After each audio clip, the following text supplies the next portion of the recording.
Anos antes de minha vida tomar um rumo inesperado, eu encontrava conforto na minha rotina, trabalhando na casa, relaxando com uma cerveja e jogando hóquei com amigos. Minha esposa, Joy, e eu tínhamos uma vida estável, embora não fosse sem suas lutas. Os primeiros sinais de problemas foram sutis, chamadas perdidas, desculpas tarde da noite, mas eu os descartei, pensando que eram apenas as pressões da vida. Com o tempo, as viagens de trabalho de Joy tornaram-se mais frequentes, e embora eu não tenha pensado muito nisso no início, ela se tornou mais distante. Tive a sensação de que algo estava errado, mas ignorei. Então, numa noite de inverno, tudo mudou com uma ligação. Eu estava assistindo a filmes de guerra, algo habitual quando Joy estava fora, desta vez em uma viagem de 2 semanas para Houston. No meio de Band of Brothers, meu telefone tocou. Esperando meu amigo Paul, fiquei surpreso ao ouvir a voz de uma mulher. A detetive Phillips de Vail. Ela me disse que Joy havia sofrido um acidente grave e estava em um hospital em Eagle Valley. Fiquei chocado. Joy deveria estar em Houston. Nesse sábado, eu tinha assistido a uma maratona de filmes de guerra. The Dirty Dozen, Enemy at the Gates, Saving Private Ryan e abastecido com petiscos para o fim de semana. Fiquei irritado com a interrupção e esperei que Joy tivesse ganhado umas férias em algum lugar quente, embora eu tivesse me contentado apenas com ela estando em Houston. Quando vi desconhecido no identificador de chamadas, assumi que era Paul e atendi resmungando, mas a voz da mulher me pegou de surpresa. Ela explicou que minha esposa havia sofrido um acidente, mas insisti que ela estava em Houston. A detetive perguntou quando foi a última vez que falei com ela e eu disse que foi na noite anterior, quando ela leu o endereço residencial de Joy a partir de sua identificação. Fiquei atônito. Alguém deve ter roubado sua bolsa, eu disse, pensando que poderia registrar uma queixa. A detetive pediu que eu fosse ao hospital para verificar os pertences dela. Frustrado, concordei e comecei a viagem de 2 horas para Vail. Enquanto dirigia, minha mente corria. Considerei as possibilidades. Talvez alguém tenha roubado a carteira de Joy e ido esquiar. Ou talvez realmente fosse Joy. Mas por que ela estaria em Vail? A voz do advogado do diabo me desafiava. Como você sabe que ela está realmente em Houston? Percebi que não havia embarcar no avião, então como poderia ter certeza? E se ela estivesse me traindo? A voz na minha cabeça perguntou. Se for esse o caso, vou deixá-la, pensei. Não há lugar para uma traidora na minha vida. Embora soubesse que terminar um casamento de 10 anos era drástico, eu não iria viver como meu pai. Pensei de volta aos meus pais. Quando eu tinha 10 anos, minha mãe começou a passar mais tempo com amigos e meu pai se tornou paranoico. Um dia, ouvi-a confessar um caso. Eles tentaram resolver as coisas, mas meu pai se tornou controlador, fazendo-a largar o emprego e verificar constantemente. Eventualmente, se divorciaram após minha formatura, e meu pai, outrora um grande detetive, nunca se recuperou. Raramente falo com minha mãe agora, sentindo que as ações dela quebraram meu pai. Prometi a mim mesmo que não acabaria como ele, nem como meu irmão, Daniel, que eliminou sua esposa e seu amante após pegá-los juntos. Ele agora está cumprindo pena na prisão. Então, eu tinha que encontrar um meio-termo. Lidar com isso se Joy estivesse traindo, mas sem me perder no processo. Se ela fosse infiel, eu seguiria em frente e aproveitaria a vida com meus amigos. À medida que me aproximava da saída para Vail, fiquei mais nervoso, e até minha voz interior silenciou. Quase parei para vomitar. Encontrar o hospital não foi difícil, e estacionei, caminhando pelo frio até a entrada. Não tinha tomado nada mais forte que cerveja desde que me casei, mas de repente, tive vontade de uma garrafa de Jack Daniels. Na recepção, expliquei por que estava lá, e eles me deram o número do quarto. Quando cheguei ao andar, percebi que era a unidade de terapia intensiva. Dizei à enfermeira quem eu era e ela chamou alguém pedindo para eu esperar na porta. Lá dentro, fui recebido por uma enfermeira baixa e loira cujo uniforme estava apertado no peito. Sua esposa está sedada, ela disse suavemente. Pensei, se é mesmo ela, mas mantive a calma e ouvi. Ela está gravemente ferida e pode não parecer ela mesma. Ela não vai te ouvir, mas quero que você esteja preparado. Eu não tinha certeza se estava pronto. Vou ficar bem, disse, com a voz trêmula. Me deixe entrar. O que vi na cama me chocou. O peito da mulher subia e descia, e embora sua altura e constituição correspondessem às de minha esposa, eu não conseguia reconhecer seu rosto. Ela teria batido em todas as árvores na montanha? Oh não, respondeu a enfermeira. Ela não esquia. Alguém a drogou e a deixou em uma ambulância esta manhã. Drogou ela? Esposas fiéis não acabam sendo drogadas e abandonadas. Minha voz interior concordou, mas eu não sabia o suficiente para reagir. Não posso dizer se está é minha esposa, disse a enfermeira. Talvez isso ajude, ela disse, levantando o cobertor para revelar a coxa esquerda da mulher. Lá estava, a tatuagem. Eu não tinha visto muitas mulheres com Jiminy Cricket tatuado na coxa interna.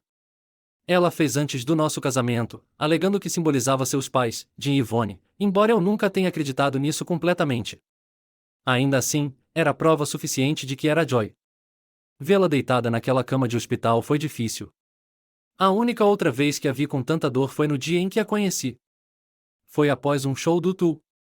Meus amigos e eu tínhamos um caso de cerveja na van para a festa pós-show quando uma garota veio pedindo uma cerveja para o namorado. Chad disse a ela: Você pode ficar e tomar uma bebida, mas não vamos dar uma para ele. Ela saiu e alguns minutos depois, ouvi gritos. Corri até ela e a vi sendo agredida por um cara, pequeno, com um sério caso de síndrome do homem pequeno. Ele estava gritando: Onde está minha cerveja, sua bruxa? Enquanto a golpeava. Ninguém ajudava, então entrei, puxando-o pela gola. Ele me ameaçou, mas eu não estava assustado. Quando ele tentou tocá-la novamente, o derrubei e a ajudei a voltar para nossa van, onde Chad estava pronto com um pacote de gelo. A segurança pegou o cara, e eu quis relatar o que aconteceu, mas ela me impediu, dizendo: Você já fez o suficiente. Ninguém nunca enfrentou Garret. Ele provavelmente voltará para Wyoming agora. Ela era linda, mesmo com seu visual gótico. Levamos ela para casa após a festa. Chad, notando algo, disse: Acho que ela está interessada em você. Eu desconsiderei, mas mais tarde descobri que ela tinha me deixado um bilhete com seu número.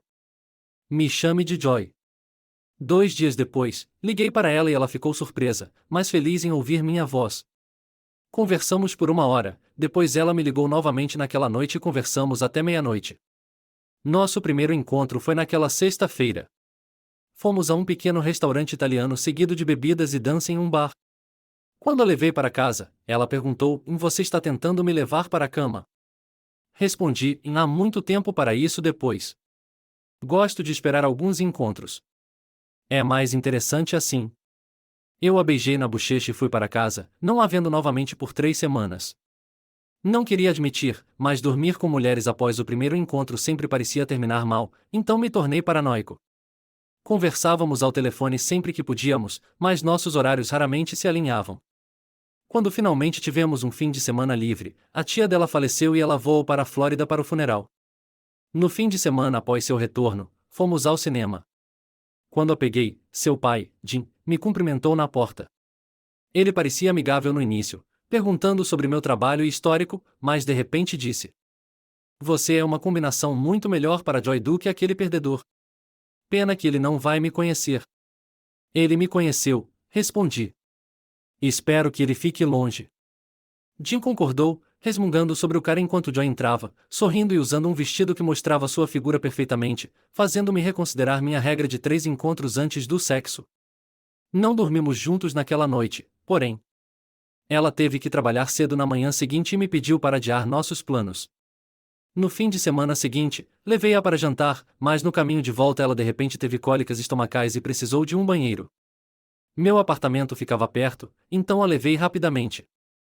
Depois que ela usou o banheiro, não esperava que nada acontecesse, mas ela saiu usando apenas roupa íntima vermelha e botas de salto alto, dizendo para eu tirar meu casaco. Nem preciso dizer, tirei mais do que isso.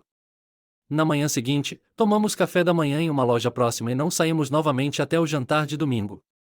Ao deixá-la, ela reclamou sobre o chefe que a fazia trabalhar nos fins de semana e brincou sobre eu ser sua substância ilícita favorita. Mais tarde, ao sair do hospital, me entregaram os pertences pessoais de Joy e disseram que a polícia já havia revisado tudo. Enquanto processava isso, o telefone da enfermeira tocou. Depois de falar com alguém, ela me entregou o telefone. Era a detetive Phillips pedindo para eu ir à delegacia para um interrogatório. Concordei, embora não conseguisse afastar a sensação de que os policiais suspeitavam que eu tivesse machucado Joy. Por que eu faria isso? Pensei. Por que ela é uma traidora? Não tinha provas sólidas de que ela estava me traindo, mas ela estar em Vail era suspeito. Tentei pensar em uma explicação lógica. Talvez ela tenha ganhado uma viagem para Vail, voado para Denver, alugado um carro e se metido em problemas antes de me contar. Era tudo muito estranho, mas eu não tinha evidências concretas. Cheguei à delegacia ao pôr do sol. Uma morena, a detetive Phillips, e um homem alto, o delegado Devin, vieram me encontrar. Phillips parecia amigável, mas Devin me olhava como se eu fosse culpado de algo. Devo contratar um advogado? Perguntei. Você acha que precisa de um? Respondeu Phillips. Não, eu não tenho nada a esconder. A detetive Phillips me conduziu a uma sala e fez um gesto para eu sentar. Devin foi na direção oposta. Vou gravar nossa conversa, Sr. Rigby. Tudo bem? Sem problema. Desculpe pelo lance dos idiotas, disse, tentando esclarecer as coisas. Ela levantou uma sobrancelha. Com licença? Quando chamei você de idiota ao telefone, pensei que era meu amigo interrompendo meu tempo para mim. Ela parecia curiosa. O que é tempo para você? Eu assisto filmes da Segunda Guerra Mundial quando Joy está fora da cidade. Ela odeia isso. Nesse momento, Devin retornou e se sentou. Pronto? Ele perguntou. Phillips pressionou um botão. Para registro, a detetive Desiree Phillips está entrevistando o Sr. Roger Rigby em conexão com o caso 1256-G, envolvendo Joytania Rigby. Sr. Rigby, por favor, declare seu nome, idade e data de nascimento. Meu nome é Roger Ezequiel Rigby. Tenho 35 anos, nasci em 16 de dezembro. Seu endereço e ocupação? 1467 West Danube Avenue, Colorado Springs. Sou pedreiro. Onde você estava entre as 18 horas de ontem e as 8 horas desta manhã? Vamos ver. Estive em Manitou Springs das 9 horas às 19 horas, consertando uma lareira. Das 19 horas às 20 horas e 30, estava dirigindo de volta para o Jerry's Bar, onde fiquei até às 23 horas. Cheguei em casa por volta das 23 horas e 30 e fiquei lá até você ligar. Alguém pode confirmar isso? Perguntou Phillips. Blanche Donovan em Manitou pode confirmar que eu estava trabalhando no local dela. Paul Hannibal me viu no Jerry's, e meu vizinho Stephen Harper pode confirmar que eu estava em casa à meia-noite, às 3 horas e às 6 horas. Como Stephen pode confirmar isso? Perguntou Devin. Ambos temos cães que precisam sair nesses horários. Ele é um coruja noturna, então sempre nos vemos quando eu levo meu cachorro para passear. Os detetives trocaram olhares, e Phillips continuou. Quando você viu sua esposa pela última vez? Na segunda-feira de manhã. Eu a levei para o aeroporto para seu voo para Houston. Por que ela estava indo para Houston? Para a reunião anual da empresa dela. Apenas os melhores desempenhos vão, e este foi o terceiro ano dela. O que sua esposa faz? Ela vende seguro de vida para a TransUnited. Você conhece aqueles anúncios irritantes com o velho dizendo a uma criança para se preparar para o inevitável? Ambos os detetives assentiram. Quando você viu pela última vez ela carregar a mala? Perguntou Phillips. No aeroporto. Eu a deixei antes de ir para o trabalho. Vocês tomaram café da manhã juntos? Não, íamos tomar, mas ela esqueceu a bolsa, então tivemos que voltar para casa para pegá-la. Como ela esqueceu a bagagem? Ela pensou que eu tinha pegado quando esquentei o carro, mas não percebi que ainda estava na cama até quase chegarmos ao aeroporto. Phillips assentiu e perguntou, com que frequência sua esposa vai em viagens de negócios? 2 vezes por ano, 2 semanas em fevereiro para a reunião geral e 2 semanas em agosto para treinamento em Indianápolis. E a reunião geral é em Houston todo ano? Não, muda. No ano passado foi em Los Angeles, e no ano anterior, em Nova York. Após consultar Devin, Phillips perguntou, você conhece alguém que possa querer prejudicar sua esposa? Não que eu saiba, exceto talvez alguns dos clientes dela. Por que eles quereriam prejudicá-la? Bem, a empresa tem uma tática de vendas duvidosa. As pessoas assinam para um kit de informações gratuitas para crianças e então minha esposa entrega e tenta vender seguro de vida para elas. Algumas pessoas ficam bastante irritadas. Ela se encontrou com algum cliente em Vail? Não faço ideia. Ela deveria estar em Houston. Você acha que ela poderia ter estado com alguém em Vail? Suspirei e dei aos detetives uma lista dos colegas de Joy. Alguns deles podem ter viajado para Houston com ela. Talvez eles possam explicar por que ela não estava lá. Devin suspirou e olhou para Phillips, que parecia satisfeita por enquanto. Você pode ir, Sr. Rigby. Vai para casa esta noite? Perguntou Phillips. Não, vou encontrar um motel. Depois do habitual, estaremos em contato. Saí da delegacia. Voltando para o hospital, percebi que tinha mais perguntas do que respostas. Joy estava me enganando? Menos de uma semana atrás, eu a deixei no aeroporto para sua viagem a Houston, e agora ela estava em um hospital em Vail.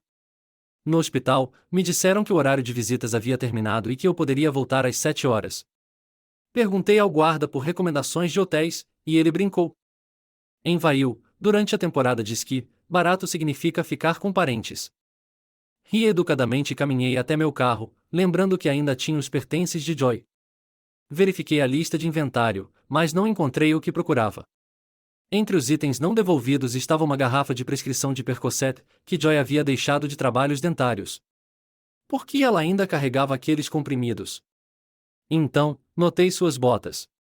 Joy sempre as levava em viagens e me lembrei que ela costumava esconder um cartão-chave dentro. Com certeza, encontrei um, mas estava completamente em branco. Sem logotipos ou marcas identificadoras. Agora tenho a chave do quarto dela, mas onde está o telefone dela? Não estava listado no inventário nem na bolsa dela. Isso é um bom sinal, pensei. Há algum tempo, meu vizinho Steven desenvolveu um aplicativo de rastreamento de telefones depois que seu parceiro continuava perdendo o telefone. Joy já tinha perdido o dela antes, então eu tinha o aplicativo instalado no telefone dela também. Abri o aplicativo, entrei com o número dela e vi que eu estava a 4 milhas de distância do telefone dela. Liguei o carro e segui as instruções montanha acima, chegando a um resort de esqui cheio de chalés luxuosos. Estacionei o BMW de Joy entre os Lexus e Audis e me dirigi a um dos chalés. O aplicativo mostrava que o telefone de Joy estava no quarto 114. Tentei o cartão-chave, nada. Subi as escadas e tentei 214, depois 314. O cartão-chave finalmente funcionou. E agora? Pensei. Devo confrontar quem está dentro ou chamar a polícia? Ouvi batidas na porta, mas nada. Hesitando por um momento, deslizei o cartão-chave e abri a porta. O quarto estava escuro, iluminado apenas pelo corredor atrás de mim. Entrei e acendi a luz. O quarto parecia estranho, muito limpo, como se alguém tivesse tentado fazê-lo parecer intocado. A cama estava feita, mas o edredom pendia de forma desigual. A mala de Joy estava na cama, organizada. O telefone dela estava carregando na mesa de cabeceira e o laptop dela estava em uma pequena mesa perto da janela. Isso parece encenado, pensei. Não parecia que alguém havia dormido aqui, mas também não estava profissionalmente limpo. Decidi olhar mais de perto. Fui ao banheiro e notei algumas manchas molhadas na pia, como se alguém tivesse tentado limpar sem usar produtos de limpeza adequados. O sabão estava no chuveiro e as toalhas, embora empilhadas ordenadamente, estavam úmidas na parte inferior. Alguém tentou encobrir suas trilhas, mas não bem. De volta à cama, puxei o cobertor. Os lençóis estavam amassados, como se alguém tivesse dormido lá, mas não havia sinais de violência, sem sangue ou tecido rasgado. O que aconteceu aqui? Me perguntei. Sentei-me à mesa e peguei o telefone de Joy. Ela nunca usava senhas, então conseguia acessar facilmente. Enquanto o laptop dela inicializava, liguei para minha irmã Beth para pedir que cuidasse do meu cachorro, então fiz a ligação mais difícil para meu sogro, Jim, explicando o que eu sabia. Espero que isso seja apenas um mal-entendido, disse, tentando manter a calma. Jim suspirou. Me ligue quando souber mais. Em seguida, liguei para meu primo Rio, um detetive, e pedi que contatasse a polícia de Vale. Ele concordou e disse que me manteria atualizado. Dei um último passo e liguei para o chalé, pedindo por Joy Rigby ou Joy MC Entry. Ninguém com esses nomes estava registrado. Nesse momento, o laptop de Joy havia inicializado, mas o histórico do navegador e os e-mails estavam limpos. Ela nunca apagava nada, então isso era estranho. Verifiquei o telefone dela. As mensagens de texto também haviam sumido. Alguém está encobrindo suas trilhas, pensei. Abri a mala dela e encontrei um terno de negócios, 3 vestidos de coquetel e muita lingerie. Esse não é um guarda-roupa de viagem de negócios, percebi. Agora sabia que o divórcio era provável. Na manhã seguinte, após um rápido banho, saí do quarto com o telefone e o laptop de Joy, mas deixei a mala dela intocada. Passei a noite em uma cadeira perto da mesa, incapaz de dormir na cama. Depois de um café, liguei para a detetive Phillips para relatar o cartão-chave que encontrei. Ela marcou para me encontrar em meia hora. Depois de dirigir por Vail por um tempo, encontrei Phillips na delegacia. Ela me cumprimentou e me conduziu ao escritório dela, onde entreguei o cartão-chave. Você parece um homem cujo mundo desabou, disse ela com simpatia. Acho que vou perder minha esposa por causa disso. Gostaria de ouvir a explicação dela, mas duvido que possa acreditar, respondi. Não perca a esperança ainda, disse ela, embora seu rosto sugerisse o contrário. Agradeci e me dirigi ao hospital, onde me permitiram visitar Joy por 15 minutos a cada 2 horas. Durante uma visita, a encarei, esperando que ela acordasse e explicasse tudo. Nesse momento, o Dr. Benson veio me ver. Ele explicou que Joy estava se recuperando, mas recomendou transferi-la para Denver para uma melhor reabilitação. Mencionou a lesão na cabeça dela e possível dano cerebral, mas eu só conseguia me concentrar na incerteza do que realmente havia acontecido. Assinei os papéis para transferir Joy e perguntei se poderia cuidar do resto em St. Luke's no caminho para casa. Qual é a sua casa? Perguntou o médico. Colorado Springs, respondi. Ele parecia preocupado e fez uma ligação. Alguns minutos depois, retornou.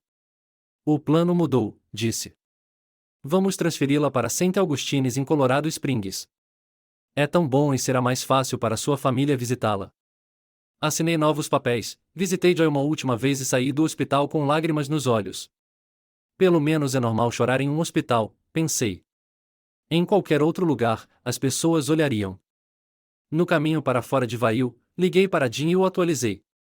Quando cheguei em casa, vi o jipe da minha irmã Beth na entrada e senti-me aliviado. Piper, meu Doberman, me cumprimentou na porta e Beth estava lá esperando. Ela me olhou e soube que algo estava errado. Abracei-a, disse que amava e tudo saiu. Desabei, lamentando o fim do meu casamento. Beth ficou comigo até tarde da noite, tentando me fazer comer, mas eu não estava com fome. Ainda precisava contar tudo a Jean, e ela veio comigo para isso. Quando terminei de explicar para Jean e Yvonne, vi uma mudança na expressão de Jean. Ele não estava mais certo de que Joy não tinha me prejudicado. Ele já havia mostrado aquela mesma expressão uma vez antes durante um momento difícil em nosso relacionamento. Nós estávamos namorando há vários meses, e uma noite, Joy cancelou nossos planos de fim de semana. Fiquei irritado, mas aceitei. Então ouvi Jim ao fundo gritando: diga a esse filho da bruxa que ele melhor me encontre. Preocupado, fui até lá. Jim me encontrou na porta, furioso. Você não é melhor do que aquele outro idiota. Se vai machucar minha filha, venha até mim. Estava chocado, mas Joy rapidamente interveio. Ele não me tocou, Daddy. Jantei com Garrett e brigamos. Eu me afastei, muito zangado e magoado para ficar. Jim tentou se desculpar, mas eu disse a Joy: estamos acabados. Dirigi sem rumo até me encontrar perto da casa de Garrett. Bati na porta e, quando ele abriu com um sorriso convencido, dei-lhe um soco na cara. Continuei a socá-lo até ele parar de reagir, depois chutei algumas vezes mais para garantir. Quando notei caixas se movendo em seu trailer, perguntei: você está se mudando? Ele gemeu. E eu o chutei mais uma vez. Boa viagem, disse antes de sair. Quando cheguei em casa, coloquei gelo nos meus nós dos dedos, o telefone tocou e, sem verificar o identificador de chamadas, atendi. Era Joy, implorando: Roger, por favor. Desliguei antes que ela pudesse terminar. O telefone tocou novamente quase imediatamente, mas desta vez verifiquei o ID, era Joy. Deixei tocar. Na próxima hora, o telefone tocou intermitentemente até finalmente parar. 10 minutos depois, começou novamente. Irritado, verifiquei esperando Joy, mas era meu primo, Hugh. Ei, Zack, disse ele. Ele era o único que me chamava pelo meu nome do meio, um apelido da família. E aí, Hugh? Apenas um aviso. A CSPD recebeu uma ligação sobre Garrett Jimenez estar mal. Ele contou à polícia que um cara grande o chutou. Você não saberia nada sobre isso, saberia? Ria. Não, nem ideia. Mas obrigado pelo aviso. Cuidado, Zack. Se alguém te ligar a isso, pode ficar complicado. Pouco depois, a polícia apareceu na minha porta, mas eu estava preparado. Tinha meu equipamento de hóquei disposto e os arranhões nos meus nós dos dedos pareciam resultado de um jogo brusco. Disse ao policial que estava treinando e, como jogava para um time patrocinado pela polícia, ele pareceu satisfeito. No sábado, patinei muito, me preparando para a próxima temporada. Quando cheguei em casa, vi várias notas presas à minha porta, principalmente de Joy, mais uma de Jim, pedindo desculpas por presumir o pior e me pedindo para não guardar rancor contra Joy. Liguei para Jim, tranquilizando-o. Está tudo bem. Você reagiu como qualquer pai reagiria. Não é sua culpa Joy não ter te contado a verdade. Obrigado, filho. Você quer falar com Joy? Pude ouvir ela implorando ao fundo, mas respondi firmemente, não, Jim. Ela sabia como Garrett era e deixou você pensar que eu a bati. Ela arruinou nosso plano para que eu não visse o rosto dela. Eu entendo, disse Jim decepcionado. Desculpe, Jim, mas eu não tenho tempo para mulheres que traem. Enquanto terminava de explicar tudo para Jim e Yvonne no presente, vi que Jim estava revivendo aquela memória. Estou feliz que ela tenha sido trazida para cá, filho. Mas espero que você não esteja planejando nada drástico. Não, senhor, assegurei a ele. Ainda não estou contratando advogados, mas Joy tem muito o que explicar. Seja o que for, Roger, Yvonne e eu ainda te consideramos família. Espero que você não nos corte da sua vida. Eu não vou, prometi. No caminho para casa, Beth perguntou, você vai ficar bem? Tenho escolha? Não vou me encolher e morrer. Sinto muito que isso esteja acontecendo. Se ela traiu, há alguma chance de vocês ficarem juntos? Não, disse firmemente. Não vou ser um daqueles maridos paranoicos que rastreia a cada movimento da esposa. Beth suspirou. Mamãe perguntou sobre você. Ela te ama. Talvez você devesse conversar com ela. Balancei a cabeça. Então, ela pode me dizer que trair é normal? Não, obrigado. Beth era protetora com a mamãe, especialmente depois que nosso irmão Daniel foi para a prisão. Ela me pediu para visitar mais, mas após uma visita onde a mamãe defendeu as escolhas de Daniel, eu fui embora. Não vou aceitar alguém me dizendo que trair é ok, disse Beth gentilmente. Não se preocupe. Vou me certificar de ter as respostas primeiro. Depois que Beth me deixou, fui para a casa de Stephen e Joe. Dei o laptop de Joy para Stephen e ele imediatamente começou a examinar. Enquanto o atualizava, ele perguntou se poderia ficar com ele por 1 ou 2 dias para investigar mais a fundo. Não me importei. Joe, tentando aliviar o clima, brincou, posso te apresentar ao meu primo se você quiser. Ri. A menos que ela tenha seios sem uma área pública raspada, não estou interessado. Moralista, zombou Joe. Mas eu sabia que ele estava apenas tentando me fazer rir. Sentei com Joe bebendo uma cerveja enquanto Stephen se concentrava intensamente no laptop de Joy. Joe, se preparando para dormir já que tinha que acordar cedo, me deu um sorriso malicioso. Vou sonhar com sua vizinha sexy recém-solteira, brincou. Sorri. Senhorita Jasper? Ela está viúva há tempos. Joe riu, me desejou boa noite e subiu as escadas. Stephen permaneceu grudado no laptop. Quando saí, levei Piper para fora. Jogamos uma rápida partida de pega-pega, mas o frio fez com que ela decidisse que era hora de voltar para dentro após alguns lançamentos. Enrolo-me na cama com Piper ao meu lado. Joy sempre odiava quando Piper dormia na cama, mas eu já não me importava mais com as opiniões dela. Apesar da presença de Piper, meu sono agitado não era totalmente culpa dela. Na manhã seguinte, tomei café e me distraí com a sessão de esportes até às 8 horas. Às 9 horas, eu estava sentado no escritório de Bernie Jag, o chefe de Joy. O que posso fazer por você, Brian? Bernie perguntou alegremente, embora sempre me chamasse pelo nome errado. E ignorei. Você pode me dizer por que minha esposa deixaria a convenção de Houston e iria para Vail? Bernie parecia perplexo. Vail? Eu não a enviei para Houston. Essa reunião era para agentes mais novos, não para agentes gerentes como Joy. Senti a irritação aumentando. E aquelas reuniões de treinamento em Indianápolis? Elas duram apenas alguns dias. Partimos no domingo e voltamos na quinta. Algo clicou, e perguntei, ela tem tirado 2 semanas de folga e ficando em algum outro lugar? Bernie parecia desconfortável. Roger. Às vezes, as pessoas fazem escolhas que são difíceis de entender. Sinto muito se essa notícia te machuca. A raiva fervia dentro de mim. Com quem ela estava? Bernie hesitou. Prometa-me que ninguém será ferido. Prometo, olhei friamente.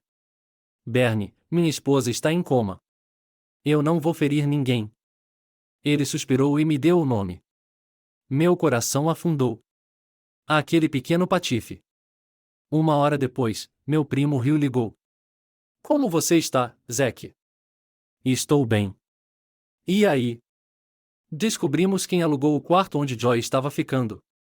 Vamos convidá-lo para um interrogatório, e se ele recusar, vamos prendê-lo. Posso estar presente quando você o interrogar? Gabe já concordou. Vou te ligar quando estiver tudo pronto. Passei as próximas horas no hospital, encontrando-me com a equipe de lesões cerebrais de Joy. Uma parte de mim queria abandoná-la, mas sabia que ainda não tinha todas as respostas. Jim e Yvonne chegaram 1 hora antes da transferência de Joy de Vail.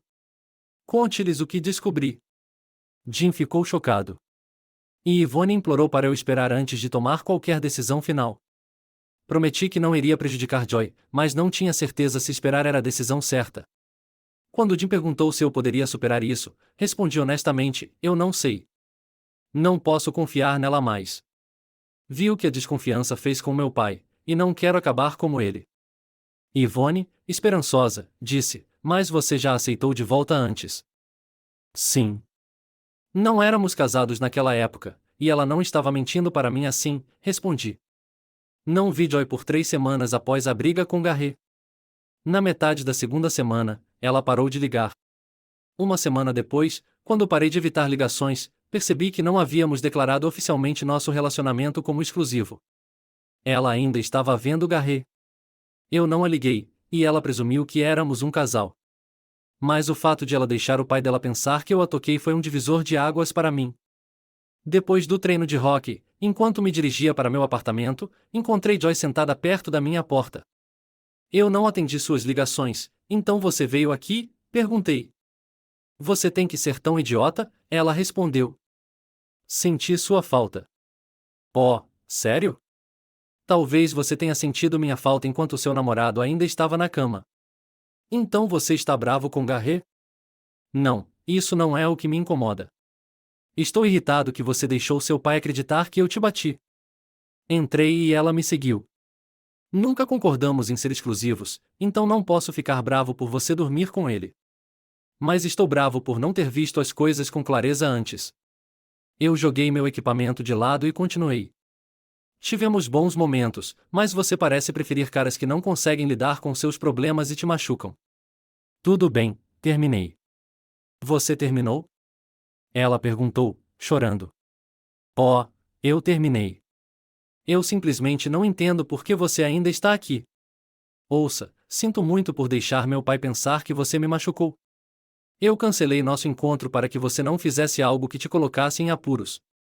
Deixei meu telefone em casa quando fui ver o Garret. Você não me deve uma explicação. Eu terminei. Não, você precisa ouvir. Fui ver o Garret porque ele estava se mudando para Wyoming. Quando me recusei a ir com ele, ele me agrediu. Me escondi na casa da Julie e fui para casa ligar para você. Mas meu pai me viu primeiro, você sabe o resto. Ok, eu ouvi. Agora tem um chuveiro esperando. Não sei por quê, mas perguntei, quer se juntar a mim? Não precisei pedir 2 vezes. Naquela noite, decidimos ser exclusivos. 3 semanas depois, ela se mudou e, 8 meses depois disso, nos casamos. A única vez que o Garret voltou à tona foi quando ela me disse que ele morreu em um acidente de carro em Wyoming e que ela foi ao funeral dele. Agora, 1 década depois, Joy está sendo transferida para a UTI de Saint Augustine. Os médicos dizem que ela tem boas chances de recuperação. Mais tarde, enquanto esperava no hospital, Hill me enviou uma mensagem dizendo que Cal Davis seria entrevistado às 4 da manhã. Eu disse a Jim e Yvonne que tinha um compromisso e saí. Em casa, me vesti com um terno e gravata, sabendo que o xerife Jeb Hannibal esperava que eu estivesse com aparência profissional durante o interrogatório. Quando cheguei ao escritório do xerife, Hill me encontrou. A polícia de Vail se juntaria por vídeo. Você ficará fora de vista e lembre-se, não fale. Isso poderia prejudicar o caso. Eu sei. Eu também não vou atacá-lo, garanti a ele. Entramos no prédio e avistei Catherine Shepard, a garota do ensino médio que sempre parecia fora do meu alcance, parecendo ainda mais deslumbrante do que eu lembrava. Deputados escortaram até a sala e Hill me provocou. Pare de babar, Zack. Dentro, o xerife Gibb sorriu. Eu sempre quis fazer isso. Ele tirou um distintivo e me deputou para que eu pudesse ficar na sala como agente da lei. Depois, ele me abraçou. Seu pai era um ótimo policial. E eu sei que você também será se terminar seu diploma. Hill e eu saímos do escritório do Gibb, meu novo distintivo à mostra, enquanto meus pensamentos se desviavam para Catherine Shepard. Eu sempre soube que ela estava fora do meu alcance, mas me perguntei se mesmo ela teria acabado traindo, como as outras mulheres da minha família. Talvez seja assim para nós. Daniel provavelmente concordaria. Entramos na sala e Hill me indicou uma cadeira fora da visão da câmera. Ele se sentou à mesa configurando a videoconferência. Logo, o detetive Phillips e outro oficial se juntaram a nós via alto-falante.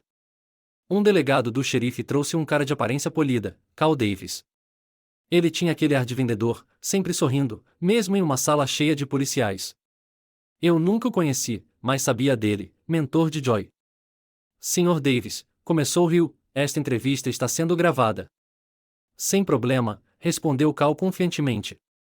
Hill apresentou a equipe, incluindo Phillips e o detetive Albert de Vail. Então ele perguntou a Cal se ele entendia seus direitos e concordava em falar sem um advogado. Cal concordou. Quando começaram as perguntas de rotina sobre o paradeiro de Cal, rapidamente percebi que esse cara não era quem havia machucado Joy. Ele havia estado dormindo com ela, claro, mas não parecia o tipo que arriscaria tudo ficando violento. Então Phillips fez a pergunta que eu estava esperando. Sr. Davis, onde você esteve de sexta a domingo? Cal explicou que estava em Houston para uma reunião de trabalho e passou o fim de semana com sua esposa. Mas quando Hill disse que ligariam para seu chefe para confirmar, a confiança de Cal desmoronou. Seu rosto bronzeado empalideceu quando ele perguntou: posso te contar algo off the record sem minha esposa saber? Não demorou muito para Cal confessar um caso de 6 anos com Joy. Ele estava visivelmente abalado quando soube que ela estava no hospital. Ele afirmou que eles dirigiram para Denver na sexta-feira, onde Joy disse que havia ganho uma viagem para Vail. Ele a deixou no aeroporto e ela me ligou enquanto ele estava com ela. Ele disse que foi para casa e sua esposa poderia confirmar. Depois de mais algumas perguntas, Hill disse a Cal que ele estava livre para ir, mas não para deixar a cidade. Antes de sair, Cal pediu uma palavra privada comigo. Eu concordei e, uma vez que estávamos sozinhos, ele parecia derrotado. Longe do homem confiante que havia entrado antes. Roger, você sabe quem eu sou, certo? Ele perguntou. Obviamente. Você parece me conhecer também. Joy mantém sua foto em sua mesa e em seu kit de apresentação. Ela te ama, sabe? Eu resfolei. Não, ela não ama. Se ela amasse, não estaríamos aqui, mas eu também a amo. Cal suspirou. Eu a amo, Roger. E minha esposa. Ela sabe sobre meus sentimentos por Joy. Começou quando a entrevistei para minha equipe. Tivemos química e, um dia, depois de uma apresentação sem comparecimento, almoçamos perto de uma base militar e acabamos fazendo amor em um hotel próximo. Ambos nos sentimos culpados, mas não podíamos negar a química. Não culpados o suficiente para parar, aparentemente, disse sarcasticamente. Não foi barato ou de mau gosto, Roger. Joy e eu tínhamos algo real, desculpe, não quis insultar sua pequena história de amor, respondi, zombando dele. Eu entendo sua raiva, disse Cal, parecendo genuinamente magoado. Mas eu não me arrependo de amar Joy, nem um pouco. Eu não conseguia acreditar nas besteiras que saíam da boca de Cal, queria socá-lo, mas me contive. Joy não era mais meu problema.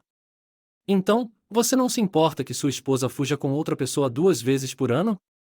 Perguntei. Não, já é difícil compartilhar ela com você. Você pode tê-la agora, ele disse. Você está me dizendo para compartilhá-la? Você é estúpido? Eu nem sabia que estava compartilhando ela. Se soubesse, não estaríamos juntos porque eu não tolerei traição. Você está certo. É por isso que vocês dois faziam essas viagens. Cidade do México, San Diego, Rio. Eu fui para Miami, Vail e mais. Tínhamos um sistema. Uma semana juntos, depois uma semana com nossos cônjuges. Joy ficava fora por 2 semanas e eu só sabia sobre Miami. Então onde ela estava o resto do tempo? Cal realmente começou a chorar. Ela também me traiu? Adeus, Cal. Ela está no hospital Saint Augustine, quarto 2410. Diga ao pai dela que eu estarei em contato. Enquanto me virava para sair, ele perguntou: Você não vai contar para minha esposa, vai? Eu nem conheço sua esposa. Por que eu a machucaria? A culpa vai te devorar vivo. Divirta-se vivendo com isso. Rio estava esperando no corredor. Desculpe, Zack. Achei que tínhamos o cara. Eu sabia que ele não era quem a machucou, mas como isso continuou sob o meu nariz? Justamente então ouvimos uma confusão. A esposa de Cal, Katrina Shepard, estava dando tapas nele. Seu desgraçado traidor. Não volte para casa. Ao passar por mim, ela me abraçou fortemente, soluçando. Sinto muito. Não é sua culpa. Nós simplesmente casamos com traidores, eu disse. Ela riu através das lágrimas. Eu enxuguei uma e disse: Espero que as coisas se resolvam bem para você. Boa sorte para você também, Roger, ela disse, me beijando na bochecha antes de sair. Olhei para Rio e disse: Ele tinha isso em casa, mas precisava de alegria? Alguns caras simplesmente querem o que não podem ter, respondeu Rio. Nos dirigimos ao escritório do Gib, onde devolvi meu distintivo e ouvi a palestra usual sobre se tornar um policial. Eu já tinha ouvido tudo antes, mas talvez um dia eu ouvisse. Os próximos dias foram estressantes. Passei a terça-feira procurando um advogado para me proteger no divórcio. Felizmente, Joy e eu não tínhamos filhos. Piper era minha e a casa pertencia à avó dela, então eu não precisava lutar por ela. Meu irmão e eu herdamos a casa do nosso pai e fiquei feliz por não ter que me mudar para um apartamento barato. Joy estava brava quando lutei para manter a casa após a prisão de Daniel, mas eu sabia que valia a pena. Agora fiquei feliz por tê-la. No final da terça-feira, fui ao hospital. Jim estava lá e, quando me viu, apenas balançou a cabeça. Quanto tempo? Ele perguntou. 6 anos, pelo menos desde que ela começou a vender seguros, respondi. Mas pode haver mais. Não consigo acreditar que minha filha fez isso. Eu também não. Eu não a teria casado se soubesse. Eu contei a ele tudo o que Cal havia confessado. Jim suspirou. Sempre me perguntei por que ela parou de tirar fotos em suas viagens. Ela costumava tirar fotos em todos os lugares, até em Denver. Por que eu não percebi? Eu também não. Eu disse a ele que não visitaria mais o hospital. Não posso falar com ela novamente. Jim entendeu e perguntou se eu ficaria na casa até Joy se recuperar. Concordei, dizendo a ele que não pediria o divórcio até que ela melhorasse. Percebi que iria sentir falta dele e de Yvonne. Eles me trataram como família e não foi culpa deles terem criado alguém que nos traiu. Na quarta-feira, passei o dia trabalhando em um reparo de chaminé e tive um jogo de hóquei à noite. Joguei de forma agressiva, passando grande parte do primeiro período na caixa de penalidades. Após outra penalidade no segundo período, o técnico, um amigo próximo de Paul, me tirou do jogo, sabendo que eu estava lidando com questões pessoais, mas sem querer me expulsar da liga. Quando cheguei em casa, estava de mau humor pela derrota, me culpando por deixar os problemas pessoais afetarem meu desempenho. Meus companheiros de equipe não me deixaram assumir a culpa e alguns até se ofereceram para ir atrás de Cal por mim, embora eu talvez não tenha recusado de forma clara o suficiente. Depois de deixar Piper sair, estava prestes a voltar para dentro quando Steven chamou, dizendo que viria em breve. Achei que ele tinha encontrado algo no laptop de Joy. Na noite anterior, eu havia revisado nossas contas e extratos, mas nada parecia suspeito. A única coisa estranha era que Joy estava ligando para sua amiga Fiona com mais frequência antes de suas viagens, geralmente uma vez por mês, mas mais frequentemente à medida que as viagens se aproximavam. Suspeitava que Fiona sabia mais do que eu, mas não consegui contatá-la quando tentei ligar. Também me arrependi de não ter o telefone de Joy. Stephen chegou parecendo animado. O que você encontrou? Perguntei. Pegue uma cerveja e eu te mostro, ele disse. Sentamos no bar enquanto ele abria o laptop de Joy. Quem quer que apagou os dados sabia o que estava fazendo, disse Stephen. Existem programas aqui que permitem que ela use a internet sem deixar rastros. Felizmente, tive a ajuda de um amigo no departamento de defesa. Joy é algum tipo de gênio da computação? Não, ela usa a mesma senha para tudo. Alguém mais configurou isso. Estou pensando na Fiona. Stephen descobriu que Joy tinha contas de e-mail e bancárias escondidas. Eu contei a ele sobre as viagens que soube com Cal e seus olhos se arregalaram. Ele também descobriu bilhetes de amor em e-mails deletados, alguns endereçados a Cal, outros a alguém chamado Garret. Filho de uma bruxa, murmurei. Stephen me mostrou como acessar a conta bancária escondida, que tinha mais de $10.000. Eu organizei a transferência dos fundos para nossa conta conjunta e fechei a conta secreta. Também mudei todas as informações de contato para ser notificado de qualquer atividade. Mais tarde, liguei para a detetive Phillips, mesmo sendo tarde. Eu contei a ela sobre a conta bancária e como um cartão de débito estava faltando dos pertences de Joy. Obrigado pelas informações, ela disse. Sabe, você deveria considerar ser policial. Ouço isso com frequência, respondi. Nós nos despedimos, e enquanto desligava, invejei e compadeci o marido dela. Ser casado com um policial não é fácil, como vi com meus próprios pais. Na manhã seguinte, levei Piper para fora e vi Stephen novamente. Ei, Stephen, ainda tem acesso aos bancos de dados do DMV? Perguntei. Sempre, ele respondeu com um sorriso. Dei a ele um nome para investigar antes de dizer boa noite e entrar, exausto do longo dia. Na manhã seguinte, Jim ligou para dizer que os médicos esperavam que Joy acordasse em breve. Você já pensou em perdoá-la? Ele perguntou. Não, eu disse, explicando que continuava descobrindo mais mentiras. Ele ficou devastado quando contei sobre o caso de Joy, mas não mencionei a conta bancária secreta. Mais tarde, Stephen chegou com notícias. Você não vai acreditar nisso, ele disse. Ele me mostrou que Joy não havia mentido completamente sobre ir ao funeral de Garret. Ela foi para Laramie para o funeral da Fiona, irmã de Garret. Foi quando provavelmente começou o caso deles. Fiquei pior.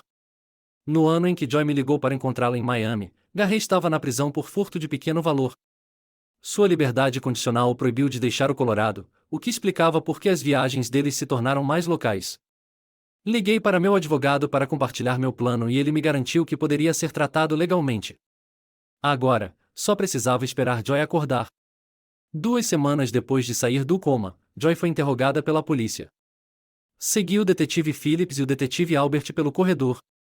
Garret havia sido preso após tentar intimidar um funcionário do banco para lhe dar dinheiro de um cartão emitido para Joy Rigby. O banco havia sinalizado o cartão como roubado e a segurança o deteve até a chegada da polícia de Denver. O oficial de condicional dele também estava interessado no motivo pelo qual ele havia deixado Denver sem permissão, então ele foi preso. Quando Phillips e Albert entraram no quarto de Joy, fiquei no corredor. Mas Hill os convenceu a me deixar ouvir. O detetive Phillips até perguntou se eu tinha alguma pergunta. Eu tinha 1 milhão, mas escolhi deixá-los lidar com isso. Enquanto se apresentavam, Jim perguntou se queriam que a porta fosse fechada. Phillips explicou que não podiam trancar a porta já que Joy não estava sob prisão, mas haviam postado alguém do lado de fora para evitar escutas. Joy parecia hesitante no começo, negando tudo até que a confrontaram com evidências de que a recepcionista do hotel a tinha visto com Cal e Garret. Ela eventualmente admitiu estar envolvida com os 2 homens, mas ficou envergonhada de admitir que Garret a havia agredido. Sua performance, completa com lágrimas, merecia um Oscar. Phillips fez uma última pergunta. Por que você tem uma tatuagem de Jiminy Cricket na sua coxa? Joy respondeu, foi ideia do Garret. Ele disse que seria uma maneira dele estar sempre comigo sem Roger saber. Foi quando entrei na sala. Ela me chamou de bebê e começou a se desculpar. Mas eu entreguei os papéis do divórcio e disse, não precisa. Você já foi notificada. Saí enquanto ela gritava. 5 anos depois, um telefone tocando no meio da noite havia se tornado parte do meu trabalho. Depois de obter os detalhes necessários da chamada, beijei minha esposa grávida na testa e sua barriga inchada. Ela murmurou sonolenta, tenha cuidado para não começar algo que você não pode terminar.